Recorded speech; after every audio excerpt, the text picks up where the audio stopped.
Hey folks, so today we're going to have a look at one of the forest farming projects that I've been working on. This one I started last spring, and this is to do with ostrich ferns, also known as fiddleheads. They're really great tasting, edible, that you can grow in kind of a permaculture type setup. They do take up a decent amount of space, so I'm not sure I'd recommend them in like an urban environment. But these ones I transplanted from another site where I knew someone had them growing. So look along here. This is the ostrich fern. There are other ferns that people eat, but this is one that is considered safe to eat. The other ones are not so much. This one also tastes better. You're not supposed to eat it when it's a fern like this. You eat it when it's more the earlier stage. Like that. That's why they call them fiddleheads. They look like little heads. Like that. And here's another one. Although you would typically harvest them at a much younger stage. More like when they're coming out. Like that one is. Or like that. I'm actually going to probably harvest these and eat them right after the video. You're not supposed to eat these raw. You're supposed to cook them. There's specific instructions you can find on the internet.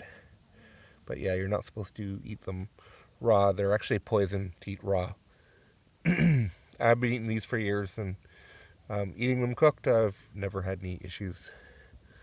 But the main matter at hand is that they do look similar to other non or less edible versions. So there's other types of ferns, but the ostrich fern is the one you want, like this. This is just another type of fern. I'm not sure which one this is. Since I don't remember, I'll put the label up of what this is. This originally was a patch of the non-edible ferns, and I pulled them out and I replaced them with these types, and they've been doing really well. These propagate naturally by spores, so once they get mature like this, if you see that, those are spores. Now I'm going to have a million more. But yeah, spores are kind of a weird concept for most gardeners, but that's how these spread.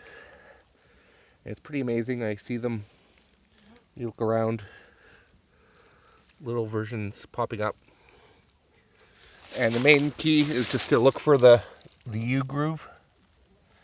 The other ones don't have that, so that's the main thing to go by.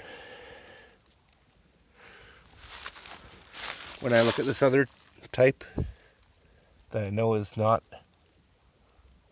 this type, I don't know if we can focus well enough, but it doesn't have the U groove.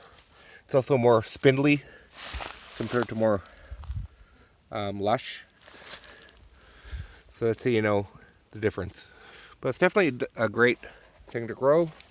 I originally planted 10 here last year, and I don't know how many I have now. These are the main 10, but then I have lots of little ones popping up.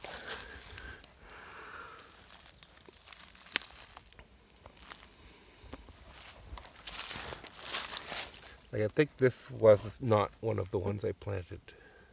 So just to show you how I like to harvest these. Similar to asparagus, you don't want to harvest every single stalk of one plant. I like to harvest around half. So I'll be doing that. Some of these are young. I'm not going to touch that one.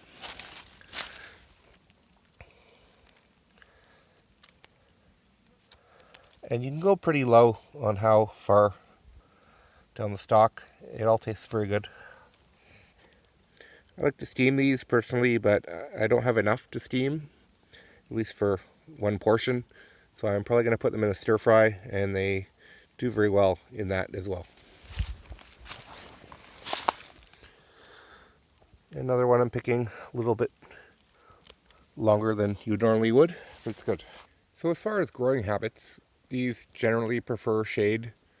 I've seen many cases where you would have a shaded area and a sunny area, and the shaded area plants are actually growing more vigorously than the ones in the sun. It's just the ones in the sun will grow slow for whatever reason. I guess that's how these ferns prefer to grow in the shade. They also prefer more of a wet area, and I don't mean necessarily like saturated, but they like a forest type floor where it's constantly at least close to damp. Some areas they will grow where it does dry out completely for periods of time, but in general it likes to grow in a kind of more damp type scenario. So it's unusual that this one has already started to, I guess, ripen, or whatever you call it, with the spores. So I think I'm going to collect these.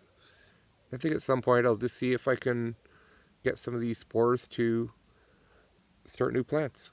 So again, I'm going to take the stalk off of this one and compare it side by side.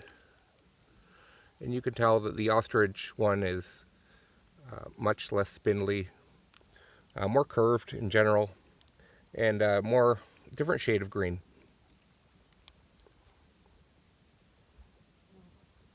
I highly recommend trying these. They're pretty expensive in the grocery store, but if you can find some of these plants in the forest or to purchase for a reasonable price, I definitely would recommend it.